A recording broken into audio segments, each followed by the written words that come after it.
The chains of habit are too light to be felt until they are too heavy to be broken. I've been thinking about that quote a lot lately, about the invisible threads we weave throughout our lives, moment by moment, decision by decision, threads that eventually become the ropes that either anchor us to a life of fulfillment or bind us to a state of regret. For over 70 years, people have come to me seeking advice. They arrive with pages of numbers, complex market analyses, and one question that always lies at the heart of it all: Warren, what should I do with my money? And for 70 years, I have tried to tell them, in martyr after another, that they are asking the wrong question.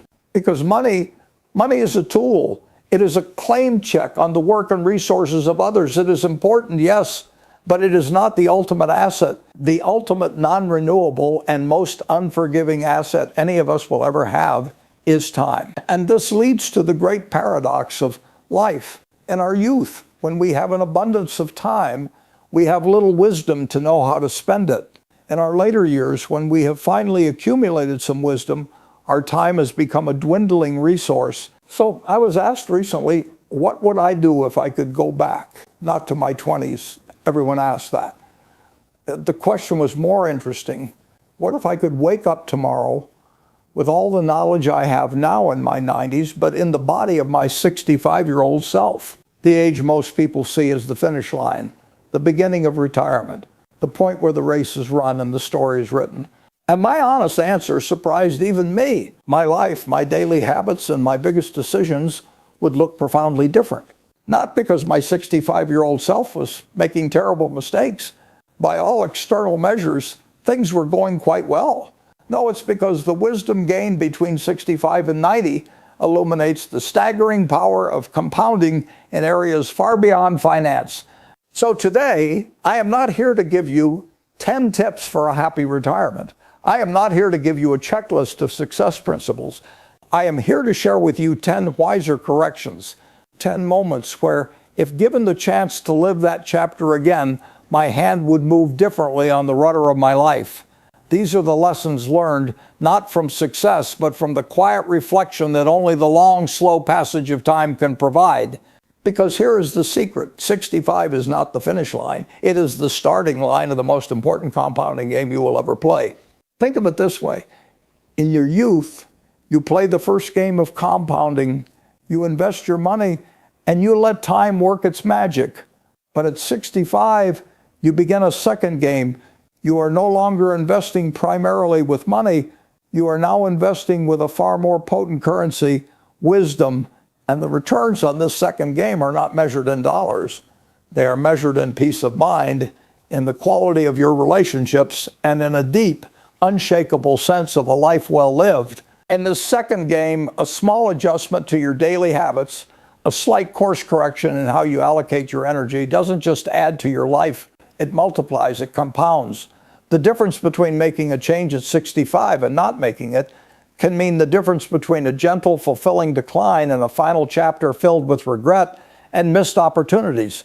So this is not just a message for retirees, this is a message for anyone who has ever wondered if they are on the right path. It is a look into the rearview mirror from someone who has had the rare privilege of a very, very long road to look back on. Let us explore these 10 corrections together, not as a list of regrets, but as a map for the road ahead. Your road, the first correction, the one that underpins all the others, and has to do with how I would view my calendar. My 65-year-old self, having just stepped down from the intense day-to-day management of a growing Berkshire Hathaway, saw time as a newfound luxury. An ocean of it seemed to stretch out before me. I thought, finally, I have all the time in the world. I can relax. I can do whatever I want. That thinking was a trap. It was a profound misunderstanding of the nature of time. The painful lesson I learned over the next 20 years is that unstructured time does not lead to freedom. It leads to entropy. Time, like a vacuum, abhors a void. If you do not give your time a specific, purposeful job to do, the world will happily fill it for you with trivialities. It will be consumed by unimportant emails, by pointless social obligations, by endless scrolling, by 1,000 tiny, meaningless distractions that in aggregate steal your life. I came to realize that a retired person's calendar should be even more jealously guarded than that of a busy CEO. because a CEO's time is structured by the demands of the business. A retiree's time is theirs alone to defend against the chaos of the world. So if I were 65 again, I would treat my time not as an ocean to drift in, but as a portfolio of assets to be actively managed. I would literally sit down at the beginning of each year and create a time budget, just as I would a financial budget. I would allocate my waking hours with the same seriousness I used to allocate capital. I would ask myself, how many hours of this finite asset will I invest in my health? Let's say 7 to 10 hours a week, non-negotiable. That goes into the calendar first. How many hours will I invest in my key relationships, my wife, my children, my closest friends? These are not things to be fit in when I have a spare moment. They are appointments. Dinner with Susan every Tuesday. A dedicated, uninterrupted hour-long phone call with each of my kids every week. These are the high-yield investments of my later years. They go into the calendar. How many hours will I invest in my own mind in learning something new for the pure joy of it? My 19-5-hour rule of reading would not stop. It would continue. But perhaps the curriculum would change. It goes into the calendar. Only after these bedrock investments are scheduled, locked in, would I even consider allocating time to anything else. The rest of the world gets the leftovers, not the first fruits. This is the difference between an active manager of your life and a passive victim of it. This brings me to the second closely related correction. How I would define the very concept of wealth. For my entire professional life, I, like everyone on Wall Street, was conditioned to measure wealth by a single number, net worth. It's the ultimate outer scorecard. The number goes up, you feel good. It goes down, you feel bad. Even at 65, after decades of preaching about intrinsic value, that instinct was still deeply ingrained. The painful realization was this: that number is a terrible proxy for well-being. I know people with 9-figure net worths whose lives are miserable. Their calendars are a prison. Their relationships are transactional. Their health is failing. They are by any real measure impoverished. The sole purpose of money is to give you options and control over your time. If you accumulate a fortune but fail to convert it into a life of freedom, you have failed at the game. So if I were 65 again, I would fundamentally change my personal balance sheet. My number one asset would no longer be Berkshire Hathaway stock. My number one asset would be uncommitted, high-quality time. How many days on my calendar are truly my own to do with as I please with people I love without asking anyone's permission? That is the real measure of wealth. My second most valuable asset would be the 19th portfolio of my relationships. The number of people in my life that I truly love and who I know without a doubt truly love me back. My financial net worth. It would still be on the balance sheet, of course, but it would be demoted to third place. Its job is simply to support the first two assets. It is the servant, not the master. This redefinition is not just a mental trick. It changes your behavior. It makes it easier to spend money on an experience that creates a lifelong memory with your children because you see it as an investment in your relationship portfolio. It makes it easier to say no to a lucrative but time-consuming board seat because it would deplete your primary asset, your time. This leads directly to the third and perhaps most physical correction. It's about how I would invest in my own health. My 65-year-old self, like many men of my generation, viewed health in a purely negative sense. Not being sick was the goal. My body was something I took for granted. It worked mostly. I ate what I wanted, hamburgers, Coke, and I famously avoided any form of structured exercise. I saw my body as a car that I was lucky enough to have. As long as it started in the morning, I didn't think much about the engine. This, I now realize, was my single greatest investment mistake. It was a catastrophic failure to understand the principle of compounding. The truth is, your body and your mind are the only two things you are guaranteed to own for your entire life.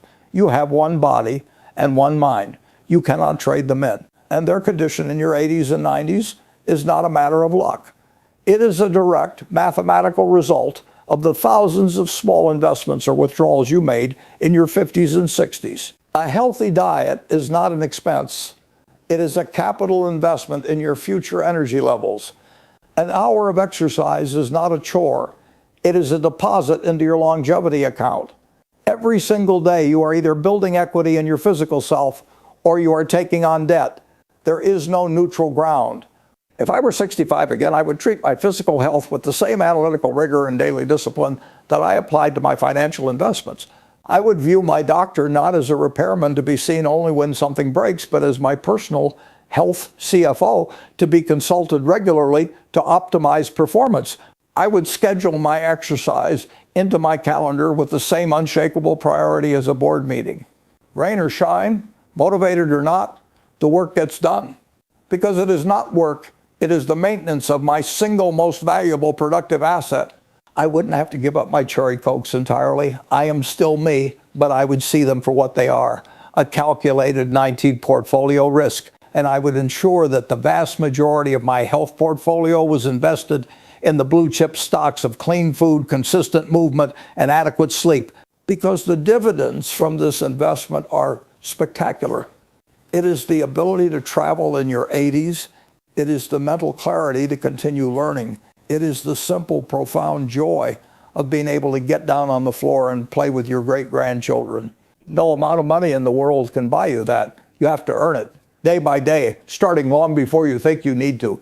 That is the wisdom my 90-year-old self would drill into my 65-year-old head. We've talked about the internal assets, your time, your definition of wealth, your physical health. Now we must turn to the external world, because a rich life is not lived in isolation.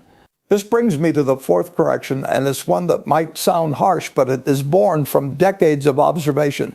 If I were 65 again, I would become a far more ruthless and yet a far more loving manager of my relationships. My 65-year-old self was, like most people, a product of a lifetime of accumulated social obligations. There were business acquaintances, people from various boards I sat on, community figures, old contacts. My social circle was large, but it was also diluted. I spent a great deal of time being polite. I attended functions I had no real interest in. I maintained relationships out of habit, not genuine affection. The hard lesson learned is that low-quality social interaction is the single greatest drain on your finite emotional energy. It is the junk food of the soul. It fills you up, but it leaves you feeling empty. It takes time that could have been invested in the people who truly matter. You can't have 500 close friends. You can't even have 50.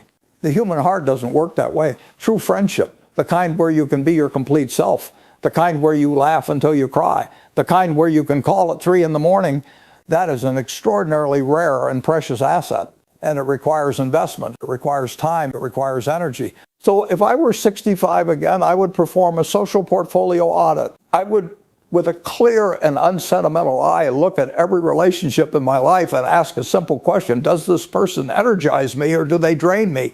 Do I feel better or worse after spending time with them? And for those relationships that are a consistent drain, those built on obligation or a long extinguished history, I would, with quiet dignity, begin to prune them. This isn't about being cruel. It's about being honest. It's about recognizing that your capacity for deep connection is finite, and it must be allocated to your highest yield investments. This pruning process would free up an enormous reservoir of time and emotional capital, and I would reinvest all of it, every last drop, into my blue chip relationships, my wife, Susan, my children, and that very, very small handful of lifelong friends. I would create more shared experiences. I would be more present in my conversations. I would proactively seek out ways to strengthen those bonds, because I came to understand that the quality of your life, especially in your later years, comes down to a very simple metric: the number of people you love who also genuinely love you back. That's it. That's the whole game. And my 65-year-old self would have started playing that game with a far more focused and intentional strategy. Now, this act of focusing on what's important leads directly to the fifth correction. It's about the act of giving. My younger self, and even my 65-year-old self to some extent, viewed philanthropy as a separate activity. It was something you did after you made the money. It was a way of giving back. The logic was sequential: first accumulate, then distribute. That logic I now see as flawed. It misses the incredible compounding power of giving itself. The profound discovery is that giving, whether it's your money, your time, or your wisdom, is not a depletion of your resources. It is one of the most powerful forms of investment you can make. The returns are not financial, but they are immediate and they are immense. The return is joy. The return is purpose. The return is a connection to something larger than yourself. When I finally began to engage with philanthropy in a serious, systematic way, I found it brought a new level of energy and intellectual stimulation to my life that I had not anticipated. Trying to solve complex problems like global health or education was an incredibly engaging challenge. It forced me to learn new things, to meet new people, and to think in new ways. It was, in essence, another form of intellectual compounding. If I were 65 again, I would not wait. I would have integrated the act of giving into the very core of my daily life much earlier and more systematically. I would view my wealth not as a pile of gold to be guarded, but as a river of capital to be directed towards the most effective, life-changing channels.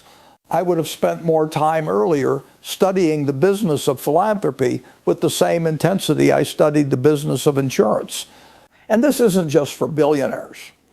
The principle is universal. You can give an hour a week to mentor a young person. You can give your expertise to a local nonprofit. You can give a small fixed percentage of your income consistently to a cause you believe in. The act of giving shifts your mindset from one of scarcity, I must hold on to what I have, to one of abundance, I have enough to share. And a mind that operates from a place of abundance is a more creative, more optimistic, and ultimately a more powerful mind. Giving isn't a final chapter, it's a catalyst for growth at any age. This idea of continuous growth brings us to the sixth correction, and it's about the nature of learning itself. My entire life, my learning was driven by a purpose to become a better investor. I read to understand businesses. I read to find value. The goal was instrumental. The knowledge was a tool to achieve a financial end. And that was an incredibly effective strategy. But what I discovered slowly and almost by accident after the age of 65 is the profound joy of learning for its own sake. The world is an infinitely interesting place. And when you are no longer learning solely to gain an edge, you are free to follow your curiosity down the most wonderful and unexpected rabbit holes. If I were 65 again, I would consciously and deliberately diversify my learning portfolio. Yes, I would continue to read about business and finance because it is what I love, but I would formally allocate a significant portion of my reading time to subjects that have absolutely nothing to do with making money. I would have set a goal to read the great works of history, from Gibbon's Decline and Fall of the Roman Empire to the biographies of every American president. Why? Because history provides the ultimate context for everything. It is the study of human nature, of cycles, of folly and wisdom on the grandest possible scale. I would have picked up an instrument, perhaps the ukulele, as I eventually did. The challenge of learning a new physical skill, of coordinating your mind and your fingers, creates new neural pathways. It is a form of cognitive exercise that is completely different from analyzing a balance sheet. I would have made a more concerted effort to learn a new language. The struggle to grasp a new grammar, a new vocabulary, forces your brain to become more flexible. It literally teaches you to think in a different way. My 65-year-old self was still too focused on leveraging his existing knowledge. My 90-year-old self understands that true wisdom lies in a relentless, almost childlike curiosity about the things you do not know. Learning for the sake of learning is a reward in itself. It keeps your mind young, agile, and open. It is the ultimate defense against the mental stagnation that is a far greater threat than any market crash. We have now corrected our approach to time, wealth, health, relationships, giving, and learning. You can see how they are all interconnected. A healthier life gives you more quality time. Better relationships provide a different kind of wealth. Learning for its own sake brings joy, which is the ultimate return on investment. But all of these require a certain mental environment to thrive. This leads us to the seventh correction, which revisits a theme we discussed earlier, but from the perspective of a retiree. If I were 65 again, my use of the word no would become even more powerful and frequent. My 65-year-old self thought that retirement meant freedom from the obligations of the CEO's calendar. To some extent it did, but I quickly learned that new, more insidious obligations rush in to fill the void. Social events you feel obligated to attend. Board seats you are guilted into accepting. Requests for your time and opinion from people you barely know. The danger in your later years is not that you will be forced to do things, but that you will drift into doing them out of a lifetime of politeness and a fear of being seen as unhelpful or disengaged. The painful lesson is that Your time becomes exponentially more valuable as you get older, not less. You have fewer productive hours in a day. Your energy is a more precious commodity. Therefore, the cost of saying yes to something that is not a hell yes is catastrophic. So, if I were 65 again, I would live by what I now call the calendar of no. I would not just say no reactively. I would proactively schedule nothing into my day. Blocks of time, sometimes hours long, marked simply as thinking or reading. And I would guard these appointments with the same ferocity as I once guarded a meeting about a multi-billion-dollar acquisition. Because in those quiet, unscheduled hours, the real magic happens. It's when you connect the dots from your reading. It's when you reflect on a conversation with your children. It's when you simply sit and appreciate the profound luxury of being in control of your own mind. I would have resigned from almost all boards and committees far earlier. The prestige they offer is a siren song from the outer scorecard. It's a trait of your most valuable asset, your time for a line on your resume that no longer matters. A truly wealthy person in their later years doesn't have a full calendar. They have a full mind, and that requires an empty calendar. This clarity on how to spend your time leads directly to the eighth correction, how you spend your money, specifically on the valuation of experiences versus possessions. I have lived a famously frugal life. I've never had an interest in yachts or a dozen houses. My 65-year-old self was perfectly content with this, seeing it as a virtue of thrift. What I didn't fully appreciate, and what I would do differently now, is to more actively and joyfully convert money into memories. The wisdom of age teaches you this. Every possession you own, from a new car to a piece of art, follows a predictable path of diminishing returns. The initial thrill of acquisition fades, and the object eventually becomes just another piece of furniture in the backdrop of your life. In fact, it often becomes a burden, something to be stored, insured, and maintained. Experiences, on the other hand, do the opposite. They compound. A great trip you took with your family doesn't fade. It pays dividends for the rest of your life in the form of shared stories, laughter, and a strengthened bond. The memory of the experience actually becomes more valuable over time. So if I were 65 again, I would be far more aggressive in my experiential spending. I would, without hesitation, spend what might seem like an extravagant amount of money to gather my entire family, children, grandchildren, everyone, for a week-long trip to a place none of us had ever been. Not because of the luxury, but because of the focused, uninterrupted time together it would create. The return on that investment is incalculable. I would have said yes more often to the simple, fleeting experiences. The unplanned weekend getaway, the concert for a band my kids loved. My 65-year-old self was still too programmed to think about the price of things. My 90-year-old self understands that the value of a shared memory is infinite. You must be willing to trade the easily counted currency of dollars for the priceless currency of unforgettable moments. This brings me to the ninth and perhaps most personal correction. It's a revisiting of the inner scorecard. I have spoken about the inner scorecard versus the outer scorecard for my entire career. At 65, I thought I understood it perfectly.